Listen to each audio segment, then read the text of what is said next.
समाप्त करवाया है। क्या इनकी मांगे हैं सर, और केंद्र के समक्ष क्या इनकी मांगों को उठाया जाएगा? देखिए, पहले तो सबसे पहले मैं रक्षाबंधन की सबको बधाई देता हूँ, शुभकामनाएं देता हूँ। और रक्षाबंधन के इस पावन अवसर पर मैंने अपील की सभी जो हमारे यहाँ पर टैक्सी ऑपरेटर यूनियन के पदाधिकारी प्रदेश के जो बैठे हैं, जिनमें राम रतन शर्मा जी हैं, अभी ठाकुर जी हैं, पूनम नेगी जी हैं, रविंद्र शर्मा जी हैं, देवेंद्र जी हैं और इनके साथ बहुत सारे और भी साथी यहाँ पर जो हड़ताल पर बैठे थे और मरण अनशन पर बैठे थे। पिछले कल शाम को आकर के मैंने जब विनम्र आग्रह इनसे किया कि आपकी बातों, आपके जो मामले हैं, उन सारे विषयों को लेकर के हमने विधानसभा के अंदर भी बात की और मेरा आप सबसे विनम्र आग्रह है कि आप इस अनशन को आप तोड़ दें और आपकी जो मांगे हैं वो सरकार तक प्रदेश में भी पहुंच गई है और हम इन मांगों को लेकर के केंद्र सरकार के समक्ष भी बात करें। मैं इस बात से सहमत नहीं हूं कि जो जिस प्रकार से स्टेटमेंट कल हिमाचल प्रदेश की विधानसभा के अंदर deputy chief minister Mukesh Agnihotri ji ने दी, जो जिनके पास ये ट्रांसपोर्ट का महकमा भी है, उन्हें बहुत सारी चीजों को गुमराह करने की कोशिश की और एक तरह की राजनीति करने की कोशिश की। अगर हिमाचल प्रदेश एक टूरिस्ट डेस्टिनेशन है जहां लाखों की तादाद में टूरिस्ट हिमाचल प्रदेश में घूमने के लिए आते हैं और उसमें सबसे महत्वपूर्ण कड़ी अगर उनको टूरिस्ट डेस्टिनेशन तक पहुंचाने की है तो वो टैक्सी यूनियन की है, टैक्सी ऑपरेटर्स की। और स्टेट की इकोनॉमी में भी इनका एक बहुत बड़ा वैल्यूएबल कंट्रीब्यूशन है। और उसके साथ साथ में हिमाचल प्रदेश में जब सरकारी क्षेत्र में हम सभी को नौकरी नहीं दे सकते हैं, रोजगार नहीं दे सकते हैं, तो इन सभी ऑपरेटर्स ने अपने पांव पर खड़े होने के लिए रोजगार का माध्यम टैक्सी डाल करके अपने परिवार को पालन पोषण की दृष्टि से जिस प्रकार से काम किया है, काम कर रहे हैं, वो भी स्टेट के लिए एक बहुत बड़ा एक योगदान है उस दृष्टि से, क्योंकि बहुत सारे लोगों को रोजगार, क्योंकि ड्राइवर लगता है, ड्राइवर के साथ साथ में और भी बहुत सारे लोगों की इसमें जो है वो रोजगार की संभावना जो बनती है, उस तरह से इन लोगों का एक बहुत बड़ा वैल्यूएबल कंट्रीब्यूशन उस तरह से है। और खासतौर से जो स्टेट गवर्नमेंट का जो बार बार आग्रह जो कहना रहता है कि ये सारा का सारा जो है ये केंद्र की सरकार के एक्ट के मुताबिक जो है वो लागू होता है। बहुत सारे राज्यों ने अपना पक्ष प्रभावी ढंग से रखा और प्रभावी ढंग से रखने के बाद जो है वहां पर जो टैक्सी ऑपरेटर्स हैं उनको बहुत बड़ी राहत दी है। उस दृष्टि से हिमाचल प्रदेश में भी किया जा सकता है। मुझे अच्छी तरह से याद है कि कोविड का बहुत बड़ा संकट था और उस कोविड के संकट के दौरान पूरे देश के दुनिया भर में एक स्थिति अलग तरह की थी। देश के अंदर लॉकडाउन का लंबा दौर रहा, प्रदेश के अंदर भी रहा और उसके बाद जब थोड़ी सामान्य स्थिति हुई तो उस वक्त हमारे सामने बस ऑपरेटर, ट्रक ऑपरेटर और उसके साथ साथ में टैक्सी ऑपरेटर सब लोग आए। लोगों की गाड़ियां बैंक वाले उठाना शुरू कर दिए थे, क्योंकि किस्तें अदा नहीं कर पाए, क्योंकि गाड़ी नहीं चली, कारोबार नहीं मिल पाया। तो हमने उनको राहत देने के लिए बहुत बड़ा काम उस दृष्टि से किया था, जिसको आज भी एक सारी taxi operator union, bus operator union और ट्रक ऑपरेटर यूनियन वाले याद करते हैं। मैं उन सारी चीजों पर भी नहीं जाना चाह रहा हूं, लेकिन मेरा कहने का मतलब यह है कि जब ये इस तरह का इश्यू है, अगर केंद्र सरकार ने 15 साल की जो है वो टैक्सी को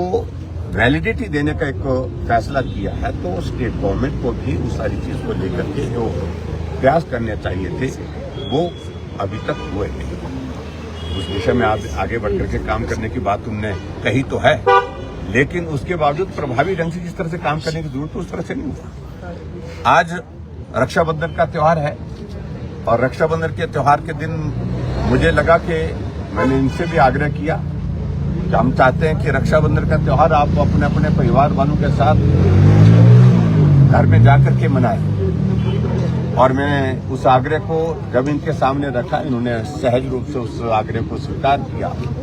और मैंने कहा कि आप घर जाइए, आपकी बहन इंतजार कर रही होगी राखी के इस पर्व पर, आप राखी पहनिए और उनका आशीर्वाद, परिवार का आशीर्वाद, परिवार के साथ रक्षाबंधन का त्यौहार जो आप मनाइए। और उस आग्रह को उन्होंने स्वीकार किया और आज जो है वो जो अनशन पिछले 5 दिनों से शायद 5 दिन हो गए, 5 दिन से चला था, आज वो समाप्त हुआ। मैंने एक बात जरूर कही है कि प्रदेश सरकार के समक्ष हमने पिछले कल भी बात कही थी और उसके साथ साथ हम जाकर के अभी इस बात को भी सुनिश्चित करेंगे, हम इस मामले को पूरा केंद्र सरकार के सामने भी रखेंगे ताकि जो हमारे टैक्सी ऑपरेटर यूनियन के सभी साथी हैं उनको राहत मिल सके। सर, अनशन के तीसरे दिन निर्मल कॉन्फ्रेंस आंदोलन को खदेड़ने की भी कोशिश की। देखिए, मैं इस बात को लेकर के जरूर कहना चाहता हूँ कि बहुत शांतिप्रिय ढंग से ये लोग बैठे थे, ना रास्ता रोका था, ना कोई इस प्रकार से इनके आंदोलन में कोई इस तरह से उग्रता थी। ये एक ही चीज को लेकर के आग्रह कर रहे थे कि जहां सब लोग बैठते हैं, यहाँ यही स्थान है हमारे पास चौड़ा मैदान, जहां धरने होते हैं, प्रदर्शन होते हैं। परमिशन एक दिन की उनको शायद दी थी, उसके बाद परमिशन भी इनकी बंद कर दी। इन्होंने कहा कि बारिश के मौसम में हमको यहाँ पर टेंट तो लगाने दीजिए ताकि हम उसके नीचे बारिश से अपने आप को बचा सके, उसकी भी अनुमति नहीं दी। पिछले कल मैंने डिप्टी कमिश्नर से बात की, काफी विस्तार से मैंने कहा कि इतना अमानवीय व्यवहार नहीं होना चाहिए। अगर मौसम खराब है, ऐसी सूरत में अगर अपनी मांगों को शांतिपूर्ण ढंग से यहाँ पर रखने के लिए बैठे हैं, धरने पर बैठे हैं, तो मुझे लगता है कि उस पर कोई आपत्ति नहीं है। उस पर आपको उनको जबरदस्ती उठाने की कोशिश नहीं करनी चाहिए। कल मैं आया यहाँ पर जो एएसपी और भी जो पुलिस के अधिकारी थे, उनसे भी हमने इस बात के लिए आग्रह किया कि जबरदस्ती अगर आप करने की कोशिश करेंगे इनके साथ अगर आप ठीक तरह से व्यवहार नहीं करेंगे तो भारतीय जनता पार्टी भी खुलेआम जो है वो उनके समर्थन में आएगी। ये हमने उनको कल इंडिकेट कर दिया था, स्पष्ट कर दिया था। लेकिन बताया गया कि अब पिछले कल के बाद जो है वो बातचीत होने के बाद व्यवहार में परिवर्तन थोड़ा आया है और व्यवहार में परिवर्तन के साथ साथ में जो परमिशन एडमिनिस्ट्रेशन की ओर से मिलनी थी वो तो नहीं दी इनने। मैंने कहा था डिप्टी कमिश्नर को, अब चीफ मिनिस्टर मोदी जी से बात करिए इस संदर्भ में, लेकिन उन्होंने बात की कि नहीं की, लेकिन उनका रिस्पॉन्स अभी तक आया नहीं। कुल मिलाकर के मेरे कहने का मतलब फिर हमने यही फैसला किया कि रक्षाबंधन के इस पावन अवसर पर सभी को अपने अपने घर जाकर के त्योहार मनाना चाहिए और आपकी मांगे विधानसभा के अंदर, विधानसभा के बाहर जहां भी उठाने की बात होगी इस काम को हम बिल्कुल भी करेंगे। और आने वाले समय में जब हिमाचल प्रदेश में सत्ता का परिवर्तन जो निश्चित होना चाहिए, जब सरकार बदलेगी तो इनकी मांगों को प्राथमिकता के आधार पर उनको पूरा करेंगे। अब नेपाल में जो त्रासदी आई है उसमें मंडी जिला के भी कुछ लोग हैं, क्या पता लगा है सर, बातचीत हुई है? हम उसमें संपर्क में है प्रशासन के साथ, सरकार के साथ के सही आंकड़ा अगर आ जाए, सही जानकारी मिल जाए तो बहुत सारे लोग यहाँ से हिमाचल प्रदेश से, पूरे देश भर से, भारत से नेपाल में जो प्रोजेक्ट हैं, प्रोजेक्ट के साथ साथ में और भी कुछ काम के सिलसिले में वहाँ पर थे और जिनके बारे में अभी तक तो पूरी जानकारी हासिल नहीं हो पाई है। और हमारी भारत सरकार नेपाल सरकार को जो मदद करनी है मदद तो कर रहे हैं रेस्क्यू ऑपरेशन के लिए, और उसके साथ साथ में ये जानकारी भी हासिल करने की कोशिश कर रहे हैं कि भारत के अलग अलग राज्यों के कितने लोग कहाँ थे और उनकी स्थिति क्या है। सारी चीज़ की जानकारी जब मिलेगी स्टेट गवर्नमेंट की ओर से, तो परिवारजनों की ओर से, तो निश्चित रूप से वहाँ जाकर के उनको